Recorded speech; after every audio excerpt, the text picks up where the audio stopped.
Frank Hernandez, welcome. Hello, it's a pleasure, pleasure. Yeah. Okay, so this is not our first time meeting, but this is the first time I'm making a video for you guys. So getting straight into it, which is a video about, is China a real communist country? There's a lot of debate about this. A lot of people, including myself for a long time, thought that China has just become a purely... Oh, sorry, I was in the background. Was thinking that China was a communist country, but other people really disagree with that. And there's a big, debate, especially in socialist circles across the world, about whether China is actually a. So for you, China is a communist country. Well, for me, I've very recently, if you saw that video before, I became very invested in learning about what China believes about itself, and I became interested in Xi Jinping thought. And this whole idea of Chinese socialism and Chinese characteristics, right? Yes. And I didn't have a dog in the fight. I'm not Chinese or a communist, but I was just very, very interested in how they see it. And the way they see it, and is that they believe that the Chinese communism is the real communism, and this is very core. Actually, practically, it's written in their party constitution, because Mao Zedong thought for them is basically the start and the beginning of real communism, and then Mao traces his kind of ideological lineage to Stalin, right? And Stalin for him was the last real communist, And even though there was this big change during the Cultural Revolution, a lot of them, they started changing their thinking. They still really held strongly to Mao Zedong thought, and that is actually upwards until this day.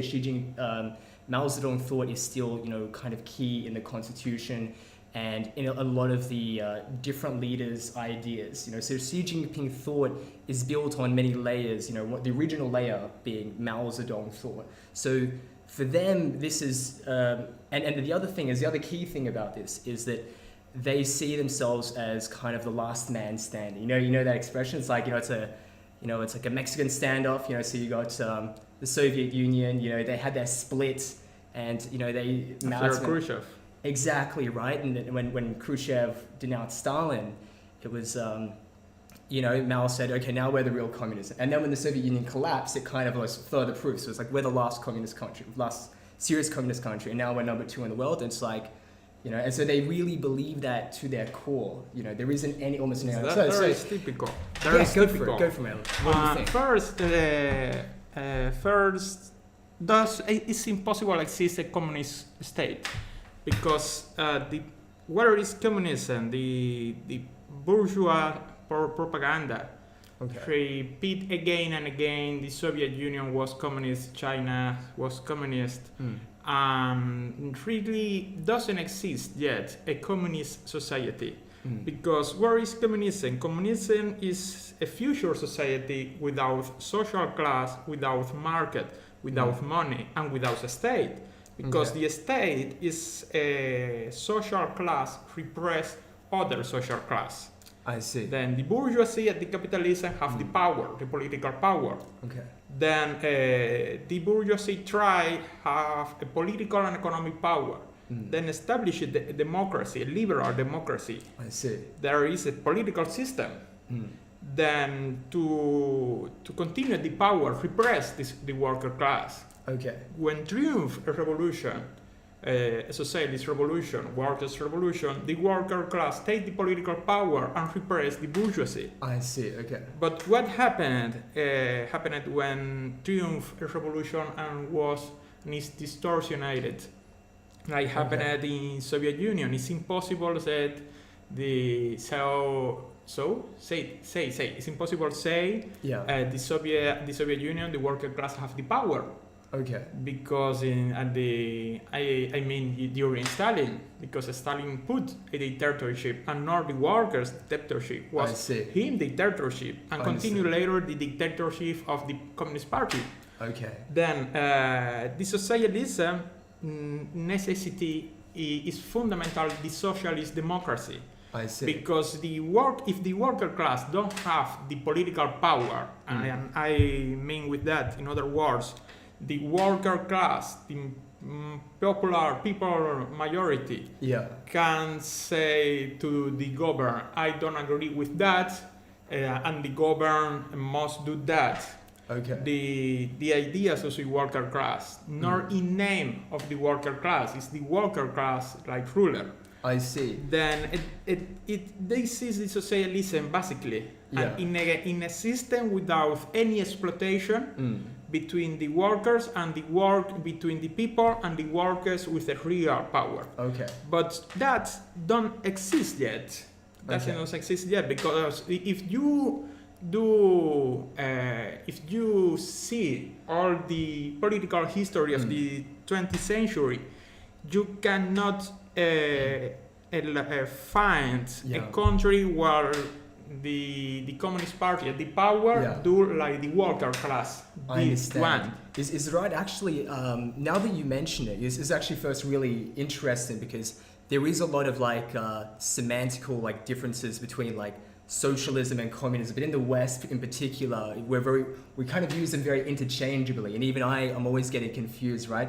But so to clarify, I guess, is it fair to say that communism is kind of the end stage goal, Exactly. right? And where Exactly. this, okay, and then maybe socialism is kind of the way to that. Is that kind of the idea? Exactly. Okay, all right. But like I told you, doesn't exist the socialism yet, because it doesn't exist yet the suppression of the all exploitation, and very important, the socialist democracy. Okay. If you see the history of the 20th century, it's impossible to find a country where the worker class have the real power. I see. Then Okay. it's possible that was the first years of the Soviet Union. I mean, between the 17 to 27 approximately. Yeah.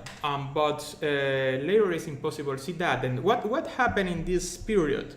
Fall the capitalism, because it's impossible say the Soviet Union was capitalist. Yeah. Because the bourgeoisie disappeared. The first question is where is the bourgeoisie? The bourgeoisie is the social class. We have the means production and by labor force. Yeah. Labor power. Yeah. Labor power is the intellectual and physical capacity of a person. Okay. And the workers is a person who sells in labor power.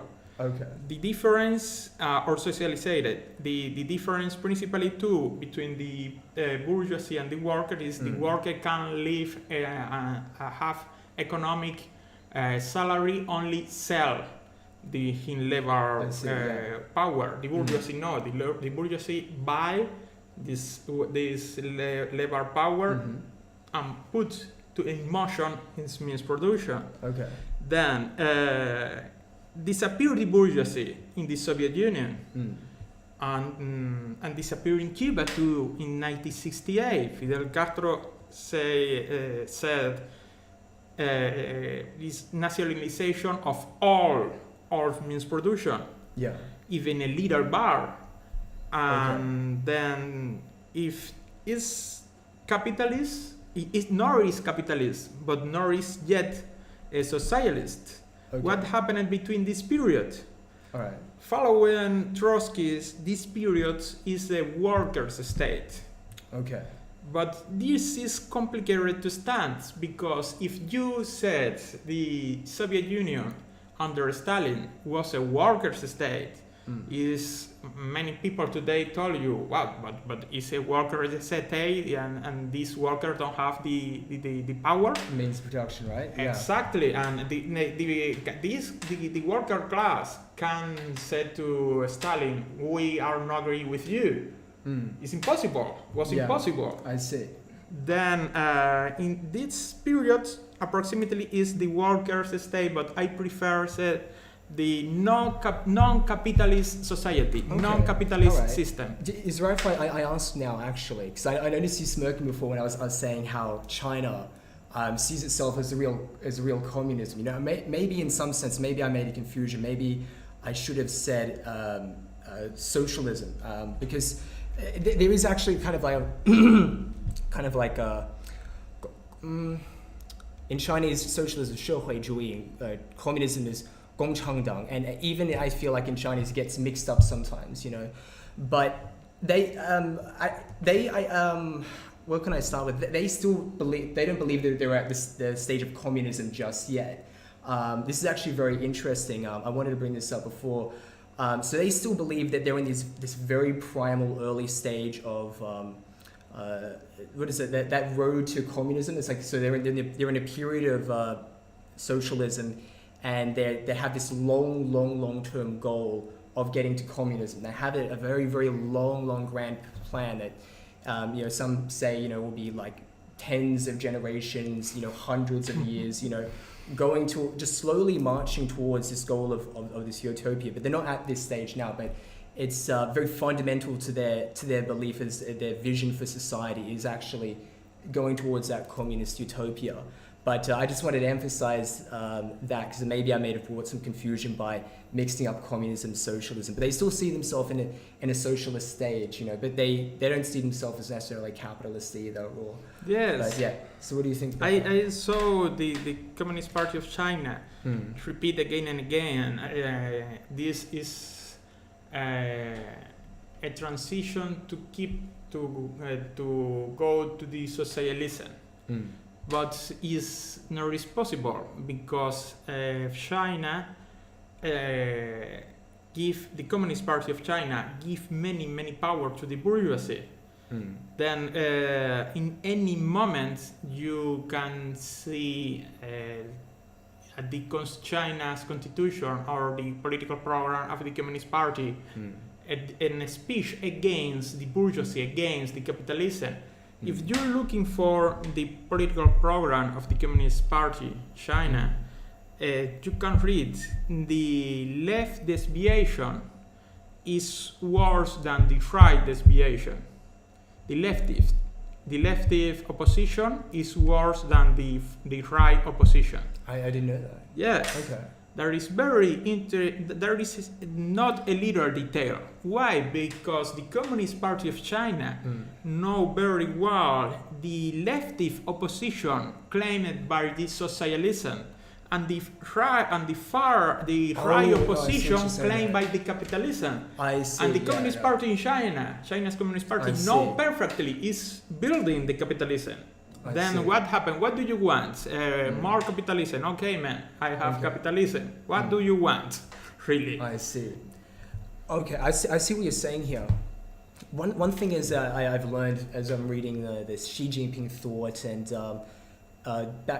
from Deng Xiaoping. Deng Xiaoping is really important. You know, actually, sorry. Yes. One thing I want to emphasize is that, so we were talking before how the current meta-communist ideology in China, for them, is you got Mao Zedong, and then you got Deng Xiaoping, and each successive leader up until Xi Jinping, and each leader has been responsible, they're almost seen as opposed to being responsible for the creation of a new kind of ideological layer to build on top of the last one. So, you know, so on top of Mao Zedong, which is the really kind of almost Stalin-esque, like dogmatic kind of way of thinking, then you've got Mao Zedong, and then on top of that you've got Deng Xiaoping, and then these things really started to change. And then from Deng Xiaoping, there was a kind of trend that was set where it's like you could now bend the ideas, the rules, right? Because we really followed Mao dogmatically and he followed Stalin, but we're going to bend the rules now.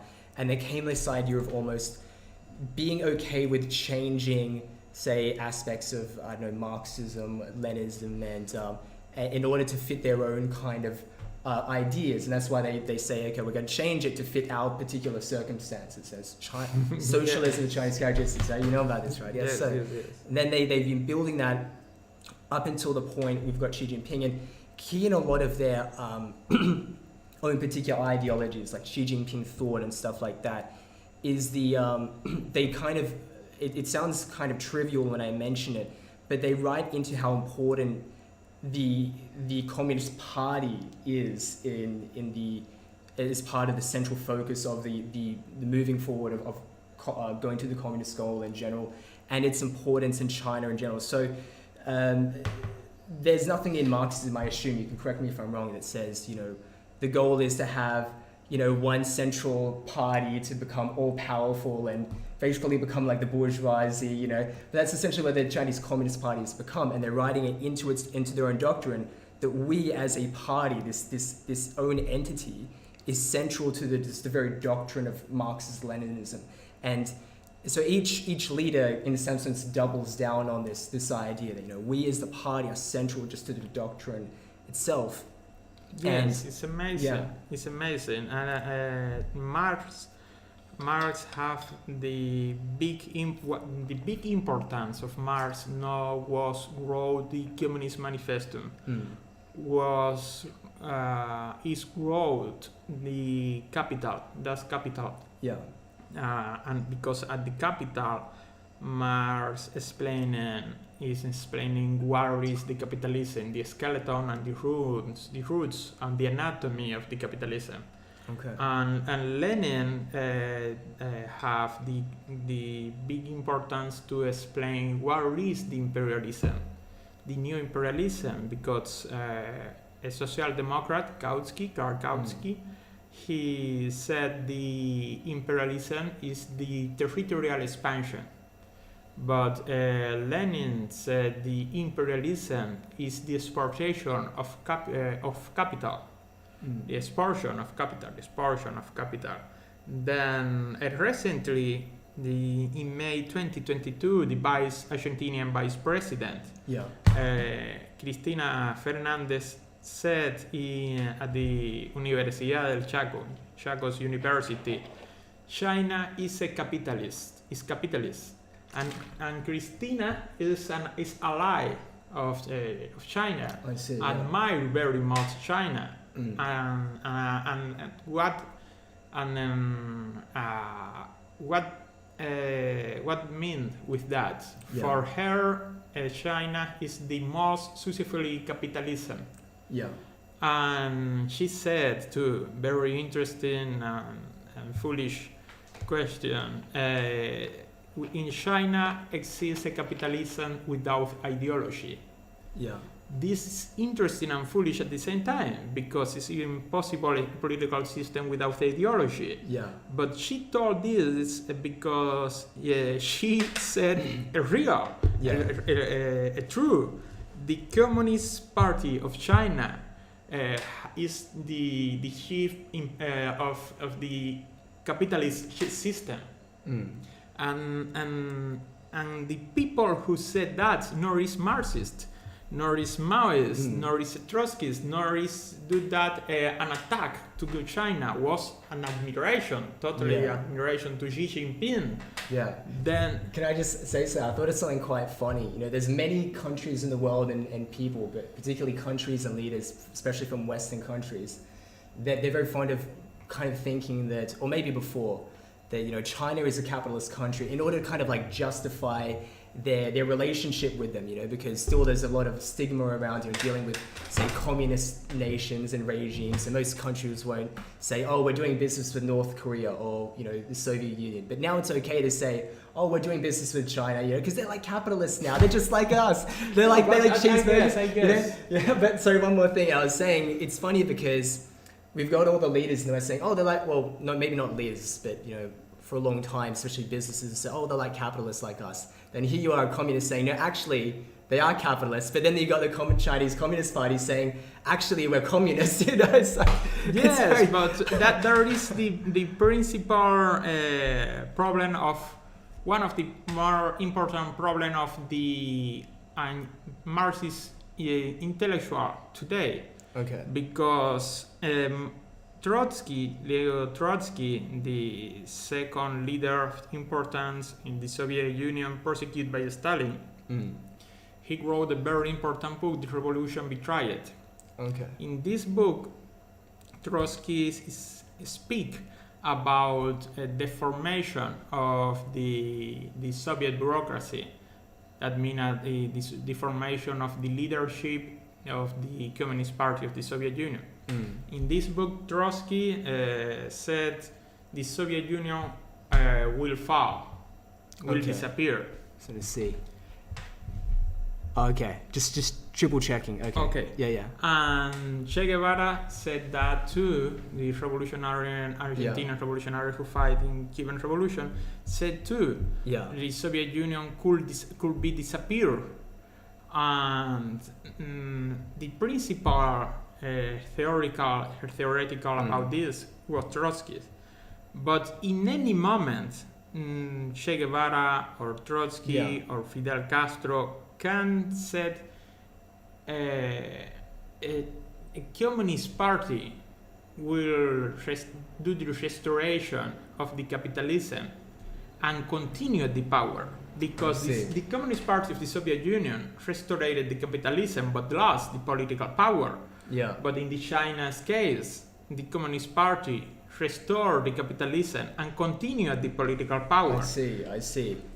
You told me that what happened, the Communist Party continues repeat again and again like a mantra in China, we are socialists. Yeah. But I want to ask you three questions. Sure. Lenin, in his masterpiece, the imperialism, he give an elementary concept or definition about what is imperialism. He puts 5 characteristics. Yeah. And this is 1, the concentration of production and capital reaches such a high degree of development that it has created monopolies which play a decisive role in economic life. That means in the imperialism, the monopolies have a decisive role in the economic life of the country. That happened in China? Yeah, that's correct. I mean, it wasn't always like that, but I don't know if that's the natural trend of things, you know. So I want to talk quickly about the history of this and how we've gotten to this point, because now we can say that there are, in fact, you know, large monopolies. So most of the businesses you can name off the top of your head, you know, from Taobao to Tencent, you know, what's the one, the Ant Financial Group, you know, all these things are monopolies. But it wasn't always like that though. So after the Cultural Revolution, there was a slow, actually during the, sorry, let me start. From the middle of the Cultural Revolution onwards, so we'll say from around like 1968 onwards, the planned economy was starting to break down so much to the point that anything outside of the black market was basically dysfunctional, right? And we're talking before about how important the black market became. Happened very much in Cuba. In China. Yeah, it's interesting how it all pops up, you know. And I think in the West we have this idea of a black market being just an illicit goods place where it's like, you know, you have to have a black hood. Well, maybe you would have to do that actually. Maybe it's an underground place, but in a place like China during that time where everything had to revolve around the planned economy, or you would go to jail or something like that. The black market became the only place we could buy just necessary things to live. Like if you were sick, you know, that was a place you went to go to get antibiotics or something like that, you know, to get books or anything like that. And eventually it came to the point where it's like that's where you went to go buy food, you know, because people had to rely on rations from the government, and the planned economy failed so much that it had just gone to the point where people were forced to go buy and sell things at the black market. And then over time, this black market kept growing and growing, and then people would in secret grow pigs, you know, and not tell their neighbors, and they would sell them at the black market. And then, so by the time 1978 came and there was the Chinese economic reform, the thing is, Deng Xiaoping was actually really a Maoist still. He was sending people to the commune still. He wasn't necessarily just this lover of capitalism. It's just the planned economy had so failed, and on top of that, the party had become so weak because you know, what gives them power is they're supposed to be the people that, you know, actually help. You know, they're supposed to manage things. You know, it's a planned economy, right? And now all of a sudden, people are going into the capitalist ways, right? This is actually the thing that Mao was so scared of, that people would go back to their capitalist leanings, right? That's why he started the Cultural Revolution. But things broke down so much that people kept going to these black markets to engage in capitalism. And then that's when Deng Xiaoping said, it's like, if you can't beat him, join him. I kind of almost think it's like, 300 AD in Rome, was it Constantine, the one that legalized Christianity and made everyone Christian? Because at that stage, it was spreading everywhere and they couldn't keep, persecuting and suppressing it. And eventually, they're just like, screw, we'll make the whole empire this, right? I feel like that was like in 1978 with economic reforms, like we can't beat them, we'll join them. And then they basically could give permission to the capitalists to do what they were doing. And then from that stage was a marriage, and then that's when Deng Xiaoping thought came along, which was the official rewriting of what it was to be, a real Marxist-Leninist or something like that. So then they married it together, and then that's progressed to where we are to this day. So it's through the help of the state that they help these businesses attain monopolies, right? And they do this abroad. So maybe it's like they can subsidize a certain industry for one particular steel company. That steel company grows big, it takes out all the competition, and then it's like, oh, we can make it even cheaper than the other steel companies that are selling to the same country. So they can outcompete, certain things in like certain other industries in other countries, right? So that's I guess you can say it's like a state mercantilism. The state is actually helping like boost up these companies and turn them into monopolies, right? And they both serve each other's goals. But it's increasingly so, it is the party that is kind of now trying to just subsume them and actually kind of take them over. And make those monopolies for themselves. So it's like they originally failed the planned economy. They let the capitalists do their thing, and they see themselves kind of taking advantage, and then they can just and they take them up, and okay. And that's basically where we are now. Yes. Then China had the first condition to be imperialist, the monopolies. Okay. Second condition, follow Lenin, nor is Cristina Fernandez. Okay. It's Lenin who said that. Second, the fusion of banking capital with industrial capital and the creation on the basis of this financial capital of the financial oligarchy. Exists a financial oligarchy in China. There exists, I guess, in Shanghai, this thing with the actions. You mean the central bank or? No. Is the. Let me see. Sorry about my bad okay. English. No, it's fine. Take your time. A stock exchange. Oh yeah. Shanghai Stock Exchange. Yeah. And there is this. The fusion of the financial capital and the banking capital. This things is the gift to financial oligarchy. This the action of this. I see. Okay. But who controlled that? Is a property of the Chinese state of the private state? It's a mix of both. Mix of both. Yeah. But exists the big bourgeoisie in China. The enterprise is of the state of the big bourgeoisie. It's really both, because actually, especially to become quite big as a monopoly or a giant, there is certain. I mean, if supposedly once you reach a certain amount of employees and you're big enough as a company, there's just like, it's almost like you have to have a certain department like that you have to answer to, and I mean that agrees in that's almost like in every country to some degree, but the state does play a role, like a big role, like in what these companies do. They almost have like officers in them kind of guiding them, and if they get a call like, oh, you should do this, they should probably just do that, and that's typically what happens. In China, like I understand, is the state is like a sheriff, and but the bourgeoisie is the who have the control of who mobilize the economy. The state is like a sheriff. I guess you could. But the bourgeoisie have the means of production. I guess so. But at the same time, maybe they have the means of production, but the Chinese Communist Party controls. Maybe it's not that they control them, but they have them on a leash, like a sheriff. That's exactly the right analogy, right?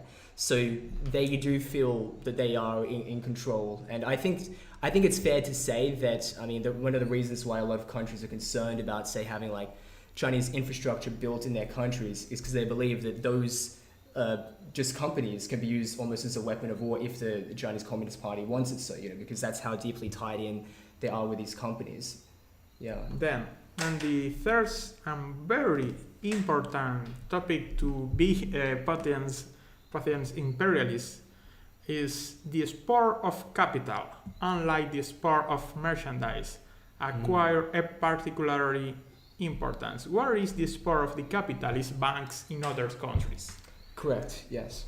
Only the ICBC have presence in all the wars.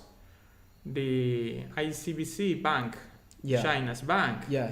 Then this sport of capital is in China is very much capital. If you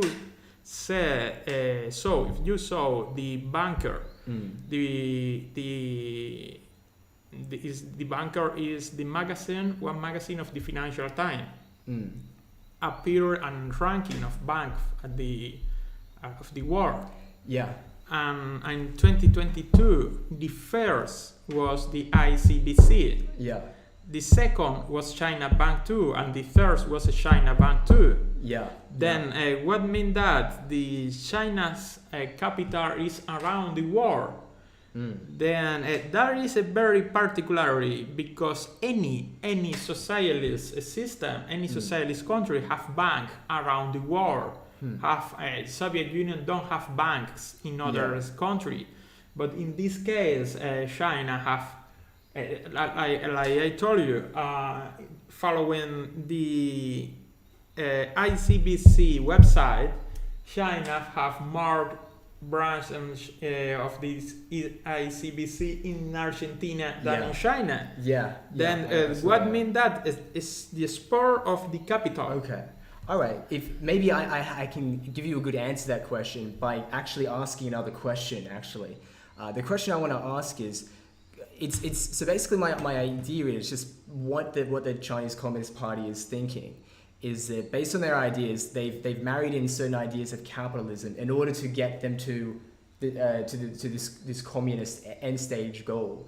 Because that's basically what they said, that they're basically using these capitalist ideas in order to get to their end stage goal. What do you think about that? Because if you ask why do they have all these banks across the world, what do you think about the idea that they're doing that and they want to get all this capital and do all these capitalistic things so 1,000 years from now they could get to communism? What do you think about that? No, that is impossible, because if suicide political is impossible, the bourgeoisie lost the power because the Lenin reborn of bourgeoisie in the Soviet Union in 2021, because he thought they need, the Bolshevik party need a bourgeoisie to dynamize the economy, to put in movement the economy. But he tell in every moment there is only a provisional economic rule that will be disappear. And disappear. Sadly, don't was to the substitution, no was the workers' economy, was a Stalinist economy. But in that case, the Bolshevik have the political and economic power, and the bourgeoisie was a weak weapon. Okay. And the political, the Bolshevik party have the power to disappear the bourgeoisie. Okay. Why? Because the Bolshevik party was representing the worker class. Okay. Lenin thought that to help the worker class, to help to build the socialism. But in this case, the Communist Party of China don't think that. How can you tell to all this oligarchy financially you will disappear? How you told to the private banks you will disappear? I will expropriation. If the Communist Party of China wants disappear the bourgeoisie. When disappear the capitalism in China, we'll have a civil war. Well, I mean, to be completely fair with you, I do think that that's part of what Xi Jinping has been doing since he's come to power is actually maybe not exactly, what do they call appropriating or nationalizing, right? Nationalizing. In some sense, he's been doing that for quite a while, and that's, I think, been a huge shift in just in the general mood of China, because he actually is consolidating a lot of control amongst the companies, and that's why you see Jack Ma just disappearing off to Japan, just quitting the company, selling all of his shares to the 3 anonymous individuals, right, probably from the Communist Party, right, and a lot of the companies have gone that direction. So I'm from what I'm observing, it does sound like they are doing that. I don't know if it means that we're suddenly going to go back to Mao Zedong days, but I think they are, at least from their mind, they do seem to be doing that. What do you think about that? But that is not necessary socialism, because you can recently the reformist governor in Chile, Gabriel Boric, he said we nationalized the lithium in Chile. That was recently, but it was a joke, because at the same time he said we don't have industry to the exploitation of the lithium, and we do a contest licitation. We put to licitation the lithium to the private sectors, because we need the industry and the factories to process the lithium. And then that was a change only the master. The Gabriel Boric government expels some bourgeoisie and will put other, with the argument I cannot put a factory. If you do a real revolution, you expropriated to the factories. Not recently said there is my lithium. No. Exist these factories who have the bourgeoisie have the facility and the weapons to process the lithium. Where? To the factories. Expropriation. But really, Boris say no. We don't have that. And that happened very similar in China. Xi Jinping is nationalization in Sun's enterprise, but is, like you said, put other men, put people, loyal people to him. I see, Loyal people to him. But if you see what changed in this enterprise, the workers have the power, or continue the same process, the same exploitation, but with other men. Don't was give to the worker class the power in this enterprise. Was only he have a question about Jack Ma, and had a better man, more loyal, and put this man. But at the facts. It's like in China, in Africa, in China, in the Caribbean. Obviously China have a military basis in Djibouti. Then the more interesting thing of the capitalism in China is the ideological Frankenstein. They was very smart. I have a picture in Shanghai where you see the hammer and the seagull. The what, sorry? The hammer and the seagull. In a big propaganda, but many very 21st century. And Gucci.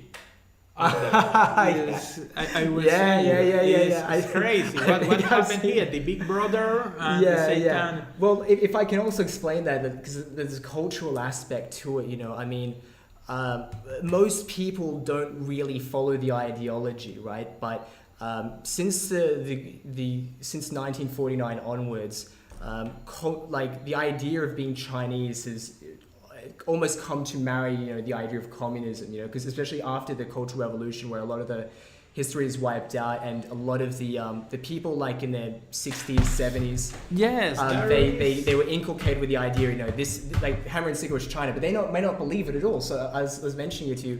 When I go into shops in Shanghai, like even in Shanghai, they'd start the picture of Mao Zedong, and they'd have a picture, and they'd have the money cat thing, to give them good luck, to help them make more money. Totally. And then you've got on the $100 bill, you've got Mao Zedong, right? And he would hate that, right? So there is a bit of an irony there, but people deep down, they don't see, like, it's only just the Chinese Communist Party that have this belief. The ordinary people, it's like... Yes, because that was very smart of these bureaucrats. Yeah. They saw to the Soviet Union what happened with the men, lost the political power. Then they have the symbols, only the symbols.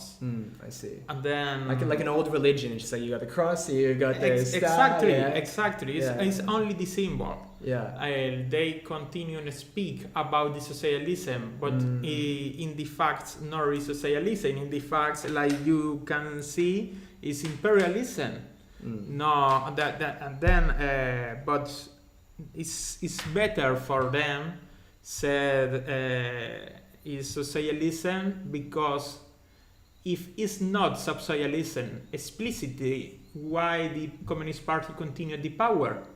That's a good point. Then they cannot say that. I see. They cannot say that. All is a big capitalist structure. But if the those credibility, right? They say actually we're really capitalist. But yeah, if they do that, what then maybe they'll become a democracy. I don't know. They're just on something, right? Yes. So, what happened if Xi Jinping said now we are capitalist, suffering some political collapse, or must change the name of the party, or something like this, and that is very that will be a very big problem. I see. Then China culture, like you know perfectly and very much than me, is very pragmatic. Yeah. And it's better from the actual government of China have the symbol, because have a party with the power. Yeah. At the power. Then is the same party of Mao. It's the same party of the Cultural Revolution. Absolutely, yeah. And continue the power. Yeah. Then it's better for them doesn't destroy this party. Is a weapon to continue the power. For them it's better say market socialism. There is an oxymoron. I don't know if this word exists in English. Yeah, no, I understand. Yeah. It's an oxymoron. Market socialism not is possible. And when they say the socialism with Chinese characteristic, okay, it's obviously each country have their own characteristic, but exists only socialism. One socialism is the worker class have the political and economical power. Okay.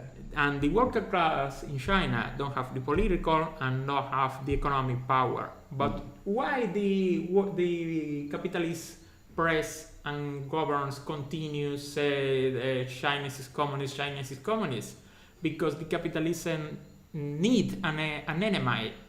The Europe, the NATO, the United States need an enemy, and need a justified the 5 points of imperialism following of Lenin. He said determination of the territorial division of the world among the most important capitalist power. But really, when fell the Soviet Union, the world have a totally changed. Then what do we have now? A pure erosion. Erosion is it repeats the rebuild of the imperialism. Russia still is in the period of the expansion of the territorial division.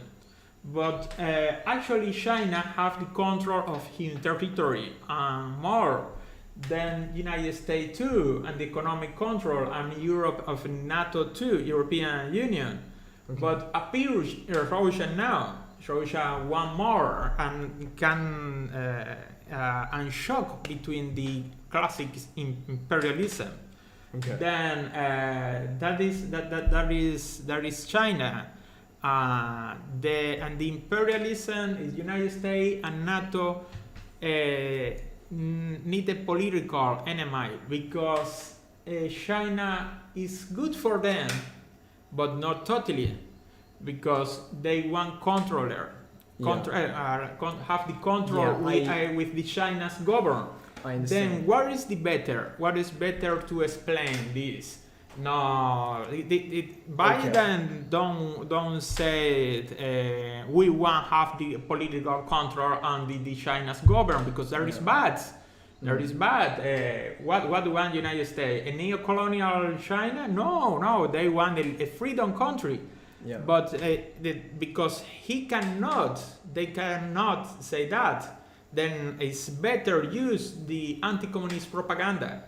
Yeah, it's much more simple, because there's already been many decades of crime against the Soviet Union. It's much more easy. But at the same time, on an ideological level, it's funny because you're saying that they're really capitalists. In practice, they are capitalists, and we have the same kind of beliefs. And a lot of as we were mentioning just a moment ago, a lot of their belief or love of capitalism, for the most part, it's an image thing. Like it's like iconography, for them. Just seeing the symbols. And then you got the Communist Party where they, at least in their constitution, they really say we are communists, but you say they're capitalists, right?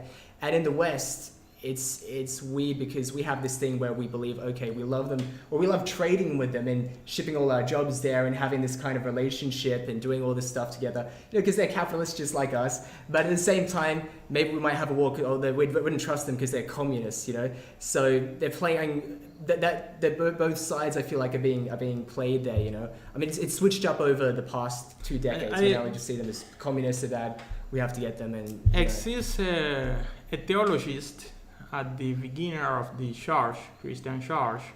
The name was Pseudo Dionisio Areopagita. Dionysius? Okay. Areopagita. Pseudo is fake. Okay. Because sorry, who's fake? If you use the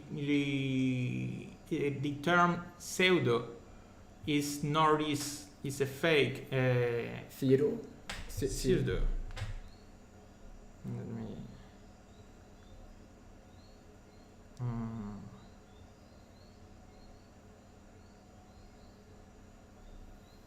Sorry about this. No, it's okay. Pseudo, like. Oh, pseudo. Oh, okay. Pseudo. So Pseudo pseudo? Dionisio Areopagita. This saint really is a theologist. Did the negative theology.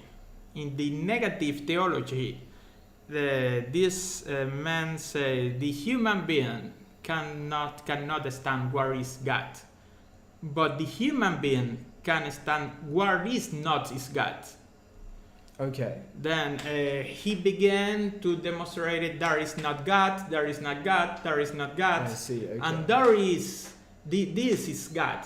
You understand. can stand where is God, Okay. but you can poor human being, you can stand where is not God. Then I guess if the people with the common sense don't want broke his head can apply this this theology.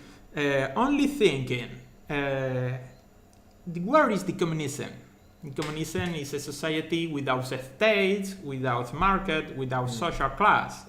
Obviously, China have a stronger state than in any country exists before the communism, because in all countries exists the state. Doesn't exist a state in the primitive society. Okay. There is a reason because Engels and Marx said the communism primitive, because it doesn't exist the state then. China nor is a communist society, nor is socialism, because at the socialism will not have any exploitation. Okay. The socialism is a transition society to communism without any exploitation of the socialist democracy. That means the workers' class at the power. Okay. Then China nor is communism. Okay, China nor is socialism. Then where is China? A worker state? Where is really the workers have the power? At China, no. What then? What is? And China have the condition of Lenin, when Lenin said imperialism. Well, man, doesn't matter if the Communist Party is the ruler, is the landmaster in China. Is if I can ask you a question now, man. Actually, before I ask the question, was there anything else you wanted to ask me there?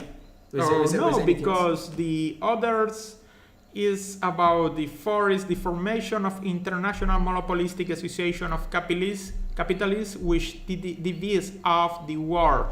But there is Lenin to stand the imperialism around the world, nor doesn't specific in a country. Okay. And yes, that happened after in all 20th century happened this, an international monopolistic association of capitalists.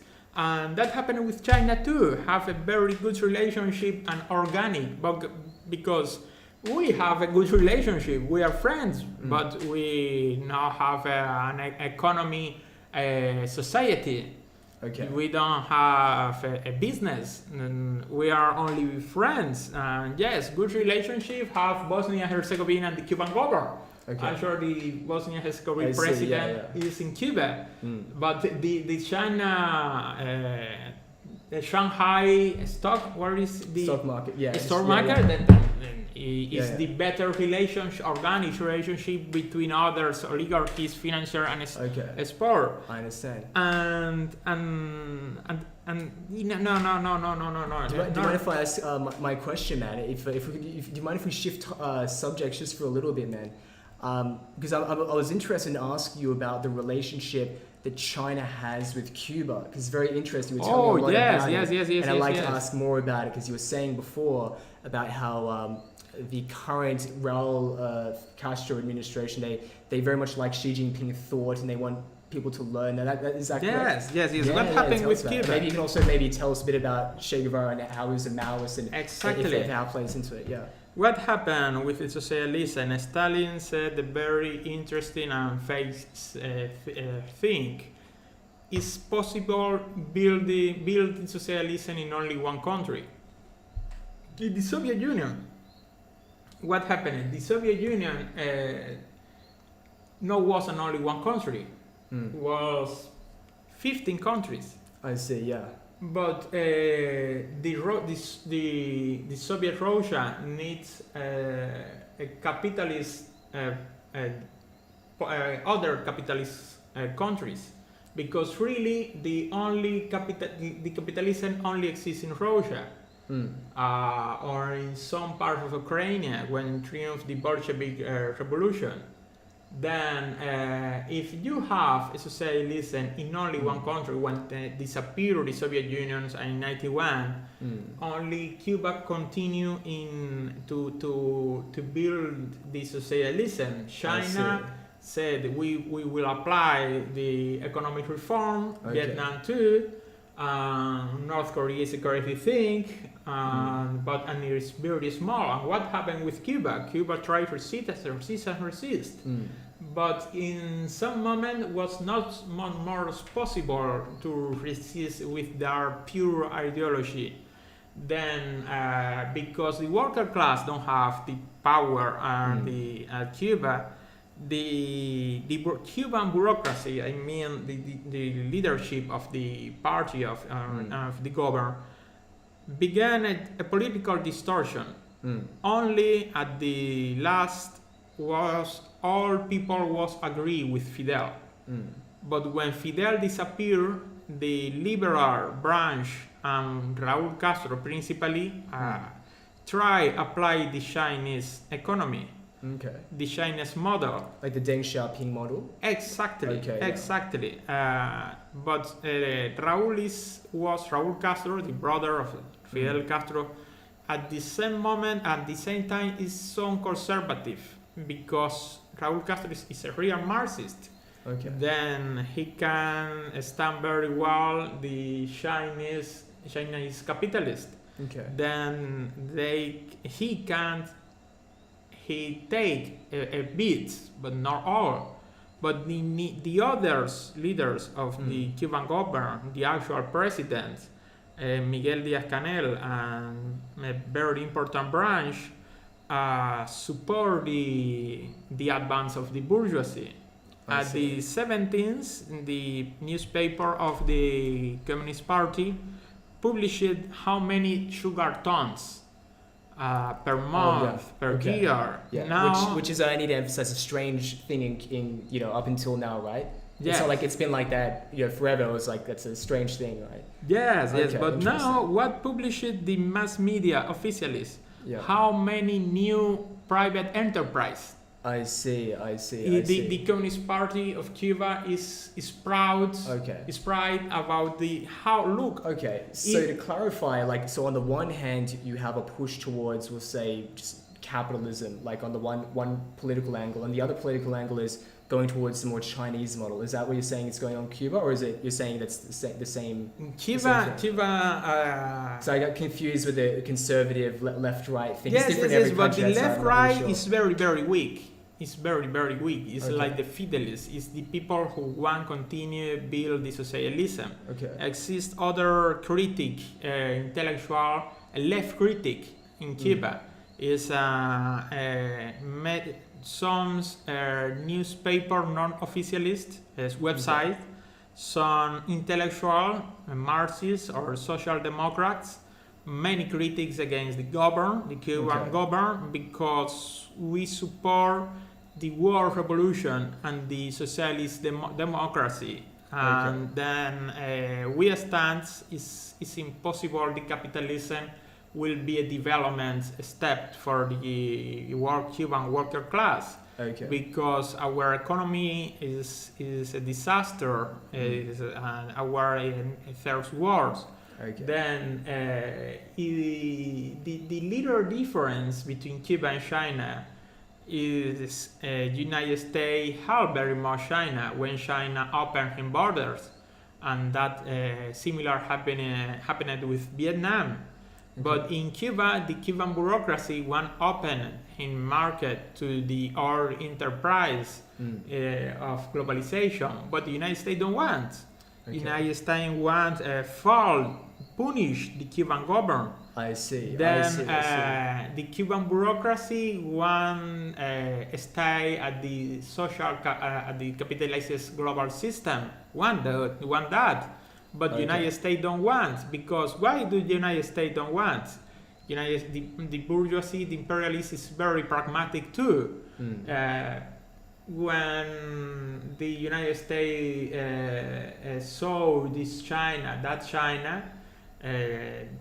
they think, okay, it's better for us. We will win very much with this country in this way, with Vietnam too, and it's impossible fight against Vietnam. But these people is very weak and is very poor. It's better for me put out the government. I don't want these people, but because I don't believe in these people. These people told me, okay, we want to restore the capitalism in other words, with other wars, but I don't believe in them. It's better fall this government and put my government. I see. So it sounds like there's a lot of pressure to keep, Cuba the way it is. It sounds like it's under a lot of pressure to keep its government. I'm just kind of getting confused. I'm trying to remember which was the right word to say. The Communist Party is going to have a hard time staying in power. But Raúl Castro began the reforms. But in April 2021, he said it's very faster. And some people want to restore the capitalism. But he's alone. Okay. They have more than 90 years old. Yeah, but Then, sorry, but what the I, new bureaucracy won't do that. But is the new bureaucracy, Yeah. the new leadership, new 50 years Yeah. old, and they knew very, very well Yeah. if they put a violent capitalism like in China, they will have some resistance. Okay. And they don't have the political force to repress like in Tiananmen. I see. Because the Cuban worker class have a citizenship, cultural citizenship. I see. In China, the government have the force to repress. There's actually a big cultural difference. Like it sounds like the way Yes, that that is very communism important. and the way people are in Cuba versus China. Because in China, people are expected to collectivize and just look towards one kind of almost semi-divine figure, whether it's Emperor Mao Zedong, Communist Party. But in Cuba, there's a culture where it's not really the case at all, really. So it sounds like you wouldn't really have as much, just suppressing the public. But in that sense, I kind of wonder if with Cuba, maybe like 10 years from now, it could just become a total capitalist country, or like, become 10 one of years the other, more. what do you think could happen? Well, in 10 years? I give you a little detail. Recently, 2 months or 3 months ago, all vice ministers receive a video conference from China to study the Xi Jinping's ideology. I see. Though not to study Mao, not to study Trotsky, Marx, Che Guevara, Lenin. Yeah. It was to study the Xi Jinping ideology. Yeah. Then that means the Communist Cuban Party it put the capitalist China away. It sounds like kind of like the death throes of, because it seems like they're under a lot of pressure, and maybe they want to mimic the success China's had, because it seems like, it sounds like they're under a lot of pressure from all the, like even an ideological level, right? Because they're starting to accept capitalism, and it seems that there's a lot more of that going on. So it seems like the attempt to become more like China is about trying to save them in the same way the Deng Xiaoping thing was about trying to save the Communist Party by marrying it to the capitalism.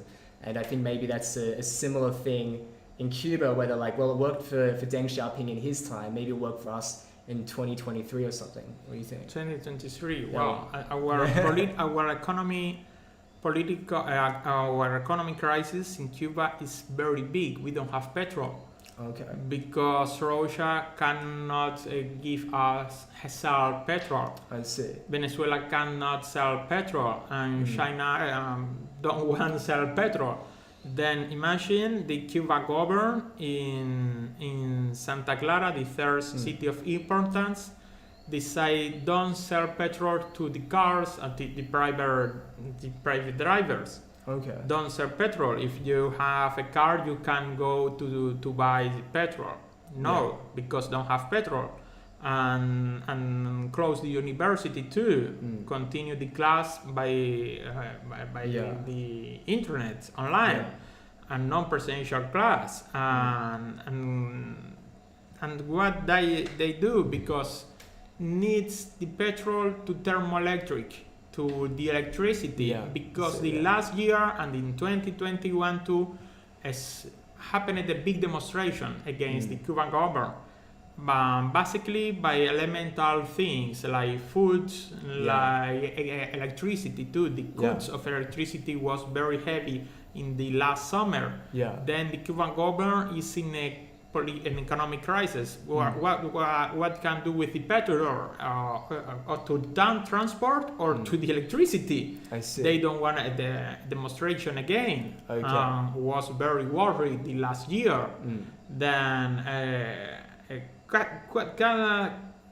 I don't know what could happen, or probably 2 ways principally, or a popular rebellion like in Romania in 1989, or in Czechoslovakia, or in German East. But in these countries, the counter-revolution take the power, the bourgeoisie take the power. At this moment, at this time, doesn't exist any case where the the Stalinist regime fall and triumph a revolution, socialist revolution. No, the Stalinism or neo-Stalinism regime fall and go to the power of the bourgeoisie, a new bourgeoisie, and restore the capitalism. Was banished the Stalinism to put the real socialism, to put the worker power. Is bye-bye Stalin, bye-bye Soviet Union, bye-bye fake socialism, and restore the capitalism. By this way, and actually, if happened this in Cuba, doesn't exist a communist party of opposition, a big Marxist opposition to we can conduce the new revolution, the new socialist revolution. And the other two ways is Cuba govern, restore the capitalism by the China's way or by the Gorbachev way. The Gorbachev way is very stupid. It's a suicide. I don't want to continue at the power, but I will have the enterprise. And what happened in the Soviet Union? A little group of the Russian bureaucracy continue at the power, but a little group, the others lost the power. So the oligarchs, right? Exactly. But the oligarchs not was the bureaucracy. Many oligarchs was people of the mafia. I know an directly case, very interesting, colonel. A colonel of the border guards at the Siberia. There was in 1990. Him and 5 soldiers was the security of an emerald mines, diamond mines. And appeared in mafia groups and tried to take the mines. They killed the group and when died, this mafia group have many money. And in that moment, this colonel told to this soldier, why not take the power, the money, and take the diamonds? We will the mafia. And what do this colonel? When his workers, his soldiers, is try the diamonds and kill them. It was really just a vacuum of power once the Soviet Union collapsed. I didn't know what they expected. It doesn't exist the state. There was no state, and then just whoever. It was just a free for all, right? So on one hand, you've got little capitalist enterprises popping up, but on the other hand, you've also got mafia, who are actually a really big deal in this, and also the KGB, because the KGB actually are really behind a lot of the mafia. And then you've got a point where actually a lot of the KGB actually started owning a lot of businesses and, becoming very, very powerful, I guess, almost becoming... No, but what will happen if Cuba govern? Exists the United States. It's become like part of... More than 1 million Cuban immigrants in United States, more than 1 million, and have a very political or heavy organization, far right. Very different, Then if all Cuban government, this political organization. Just checking. I guess it's many times organization. Just checking. I guess it's many times. I guess probably the public will be boring. Sorry, what's this? I guess it's many times speak us. Probably the public will be boring. Boring? Boring. Don't want to speak us. Listen us very much. Are you talking about the live chat? I've checked at the time. It's not time. I don't mind. I think we're good for the time. Speak very much. Let's get. ask me some questions. Do you have any questions? Because we can also wrap it up. No more question. But how many times? For me, I continue to speak. But I guess I think it's probably maybe we can wrap it up. Actually, it's probably been about I don't know. It's maybe feel like an hour and a half or something, maybe. I guess. Okay. But do you have any final things you want to ask me? And then we can wrap it up. No. I want to finish only these two ideas. Okay. Or fall this, or the Cuban government try to restore the capitalism. China's way. The economic crisis is so big. Then the Cuban government, to continue the power, must do a real concession, a bigger concession. For me, when Raúl Castro continued life in life, will exist a world of contention. Okay. But when disappeared Raúl Castro, But between who, sir? Raúl Castro and who? and this branch, the majority of the Cuban leaders who And, want what put do they China's capitalism. Oh, I see. So they want the Chinese capital, and what does Raúl Castro want? It's alone. The old guard. The old guy, like Raúl Castro and two others generals and a very small group. Okay, I They see. can. It's like a respect. I got it. And what do they believe? Because I thought you referred to him as a Dengist. Yes, yes. Was Dengist, but a conservative Dengist. It's like Raúl Castro. He tried to do something, some economic reform, And the but other party with wants a to do limit. something a bit more drastic and for Exactly, reform. with a limit. I got it. When Okay. he don't want the monopoly of the exterior trade. He don't want the bourgeoisie, Cuban bourgeoisie, have a relationship directly with Spanish bourgeoisie, Spanish private enterprise. Okay. Then he don't want the privatization of the mines or of the factories. He don't want that. But the China's capitalism need that. I see. The bourgeoisie need grow up in China very much without limit. And Raúl Castro yet still put limits to the grow up of the bourgeoisie, the Cuban bourgeoisie. Okay. Have this fear. In some points, some topics, is similar like Gorbachev. When Gorbachev began the reform, in some moment, and in 1990, he saw that is very violent, and he tried put a stop to this reform. It was very late for him, and that is the happening when the Raúl Castro died. You mean Fidel Castro died? Fidel Castro died in 2016. Okay. Did Raúl? You said Raúl when Raúl Castro died? He's still alive. No, though, right? when he Oh, will sorry. When die. he died. Okay. Yeah. Okay, sorry. That's it. Not many time more. He had 93 years old. Yeah, he's old, right? Yeah. But exists a big respect. Okay. Even although this, the Cuban bourgeoisie now grow, and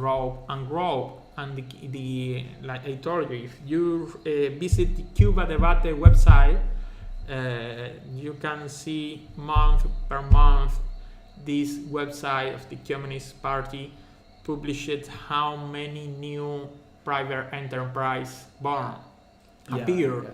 It's a proud for the Communist Party of Cuba. Then when disappear Raúl Castro, when will disappear Raúl Castro, it will exist a big bourgeoisie. Will exist a big bourgeoisie.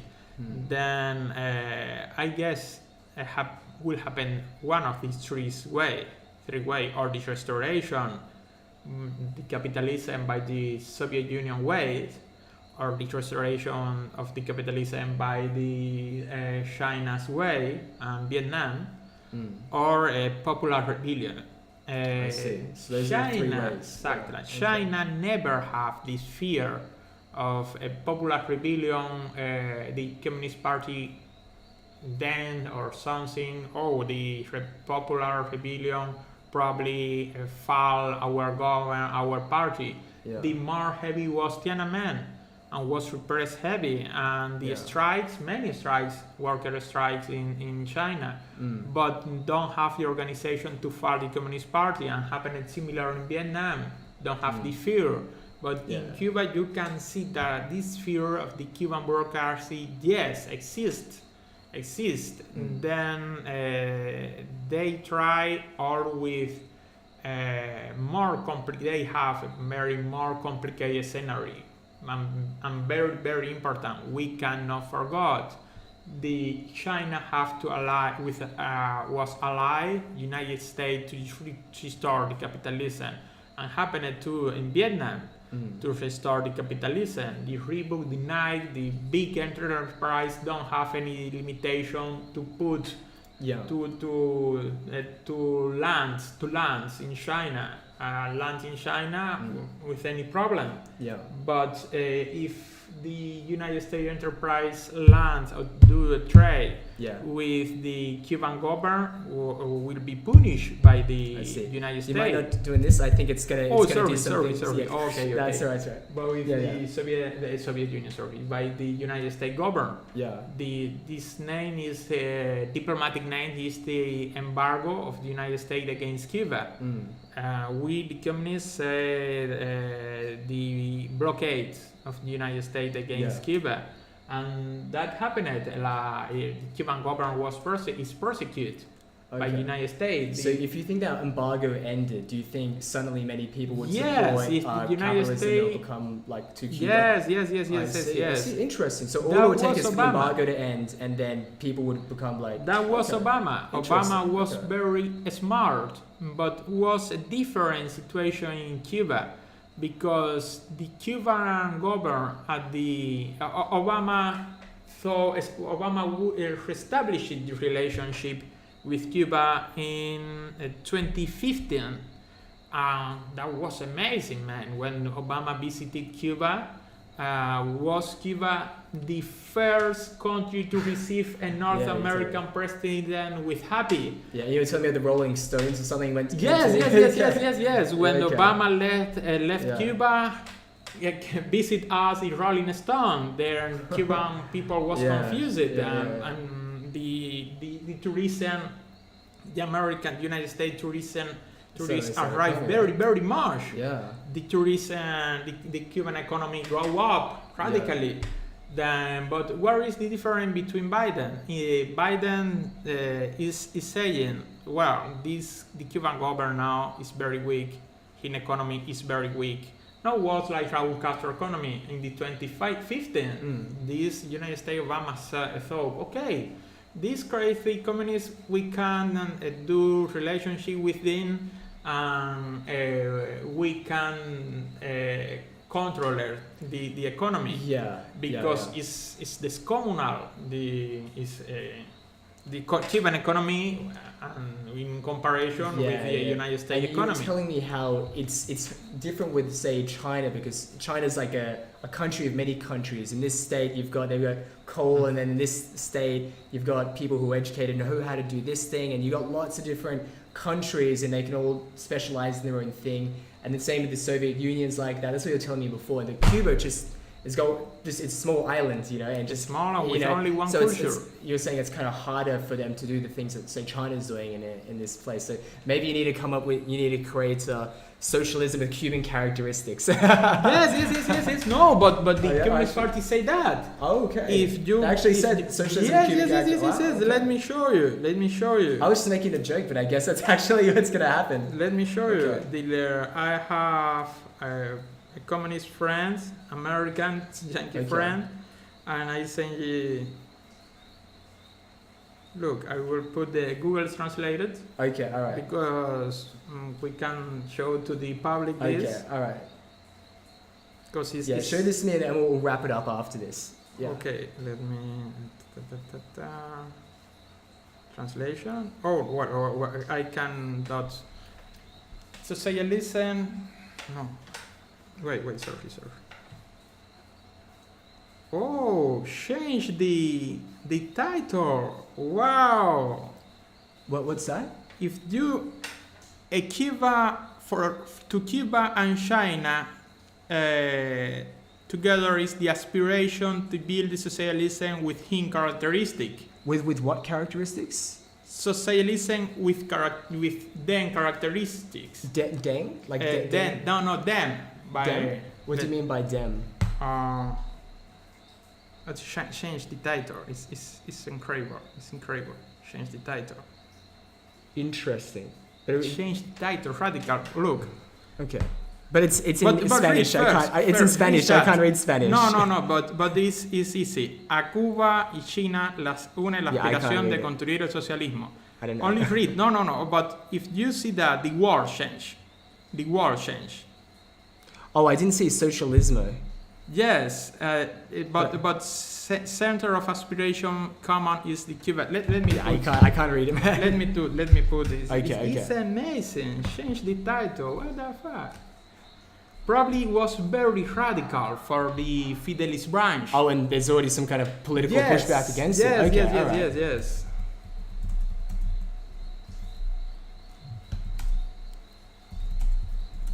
A Cuba, E China, one sec. The battery just kind of pushed up. One sec.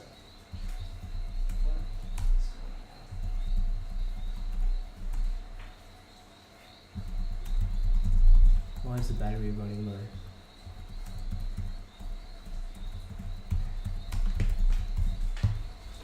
Their own characteristics. Look, let's that was the title of the article. Cuba and China are united by the aspiration to build socialism with their own characteristics. Oh, I see, understand it's now. the same speed, but now, they made it slightly kind of easier, yes, like less but now hardcore. what happened? The new title is man, let's wrap it up here because I don't know. I'm gonna write out a battery and it's not. I can't charge it, and it's been going a while. Let's the wrap new it up. title is the socialism with the man how the center of his aspiration. Okay, it's let me. The new title is socialism with the man like the center of his aspiration, like the more important for Cuba, China is the man. Is the new title. Man. Is the man? Yes, the human being. The new title is for China. Socialism with human characteristics? No. It's a political change. Cuba and China, for Cuba and China, the socialism is their own kind of characteristics. Is the man. The man. Is the human being. Is the human being. For the new title is.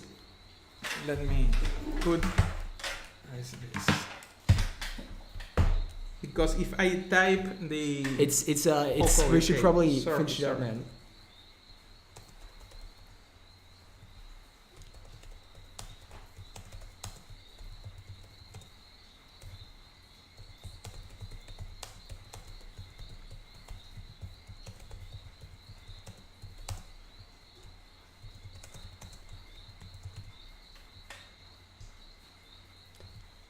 I mean, I could read it before. Socialism with man as the center is the common aspiration of Cuba and China.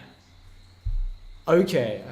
I understand. Yeah, it still sounds a little bit clunky, but I can see what you're saying. Change the idea. But what were they changing it from? Just to emphasize, because a lot of I need to connect this back to a lot of viewers because they don't understand. So before they were emphasizing we want to be like to do the socialism with Chinese characteristics, and right? Cuban and now you're saying that they're changing it to this. Change the article. Okay, we can see back. the title and the link have different words. You don't understand Spanish, but if you will see the new title and you see the link have different words. Yeah. What happened? Let's wrap it up. Let's wrap it up, man, because there's my thing's gonna run out of battery. The battery. And it's probably been going for like 2 hours now. So let's wrap it up, man. No, I guess it's very much for the Cuban for our public. But yeah, man, thank you very much. It was a pleasure. Great. Yeah. It's been great, man. It was a big pleasure. All right. Okay, and